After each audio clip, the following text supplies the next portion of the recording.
Welcome to the NIOS 319 Business Studies on the lesson Nature and Scope of Business. By the end of the video, you will learn about the classification of economic activities, importance of business, importance and objectives of business, commerce, trade and much more. Alright, so what exactly is a business? Well, think of it as a journey where people create, buy, or sell goods and services to make a profit. It's like being an entrepreneur, an explorer in the world of commerce. Now, businesses can take various forms depending on how they operate. There are one-time activities, like when your friend asks you to sew a shirt and you earn some pocket money. But there are also ongoing activities, like when you start a small business selling those shirts you stitched. See, the adventure never ends. Next up, we have the fascinating world of professions. Imagine becoming a doctor, engineer, or a film star. Professionals are superheroes with special knowledge and skills they have learned through colleges or universities. They use their talents to help others and get paid a fee for their services. Now, here is an interesting fact. Professionals have their own code of conduct, like rules they follow to be ethical and fair. It's like being part of a secret club. Speaking of codes, how about employment? It's like being part of a team where you work for someone else, the employer. You get paid a regular salary or wage, and there are certain rules, like working hours and leave. But some jobs need specialized skills, like being a skilled artist, a talented musician, or a master chef. These skills are learned through technical education, like attending classes to become an expert. And here comes the exciting part, business. Imagine being like Tata companies, selling all sorts of cool stuff to people like us. Or being a local shopkeeper, buying in bulk and selling small amounts. You earn profits by making things or providing services. Remember, in business, you take some risks, just like daring adventurers. There are uncertainties, like fashion changes or market price drops, but it's these risks that can lead to amazing rewards. Now, let's talk about the importance of business. Business is like the lifeblood of modern society. It improves our lives by providing us with a wide variety of goods and services when we need them. Plus, business creates job opportunities, which means fewer people face poverty, and that's awesome for everyone. Business also helps us use our resources wisely and produce goods and services on a large scale. Imagine everyone having access to quality products. And it's not just about our country. Business can make us proud by exporting quality goods and services to other nations, showcasing our progress to the world. Now, let's get down to business objectives. Every business has goals they want to achieve.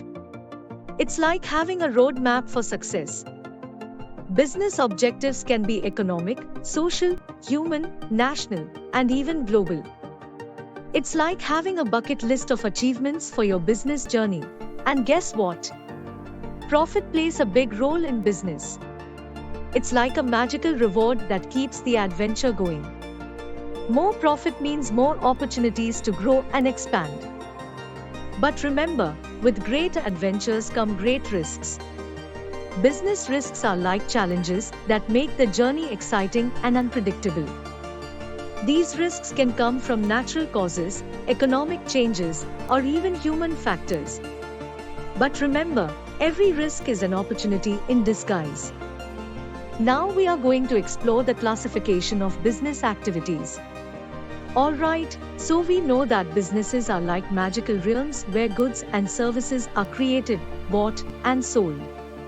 But did you know that there are different types of business activities happening all around us? Let's take a look. First up, we have the exciting world of industry. Imagine massive factories, machines buzzing, and workers creating amazing products from raw materials. That's industry for you.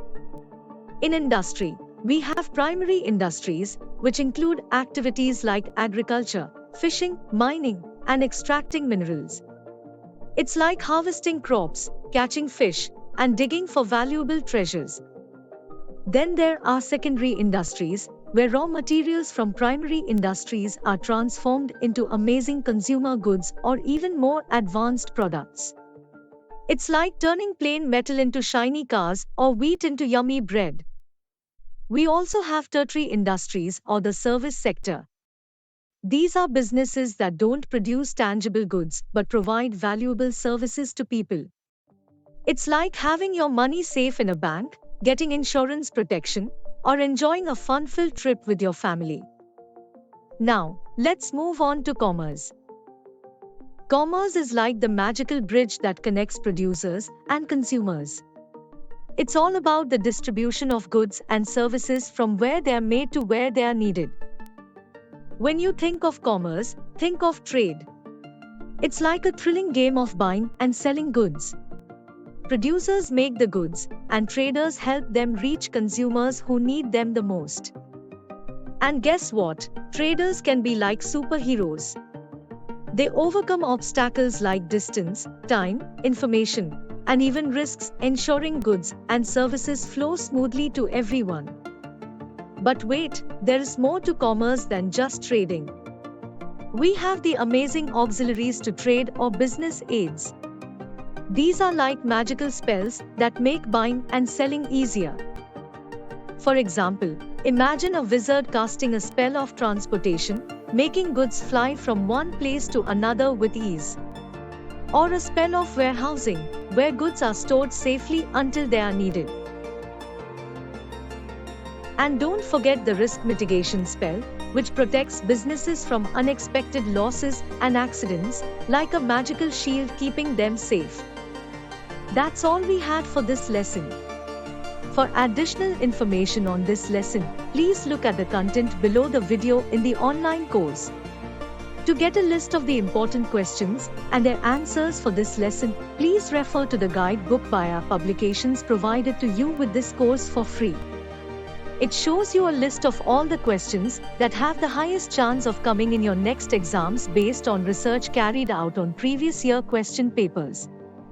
All the best, and I will see you in the next lesson.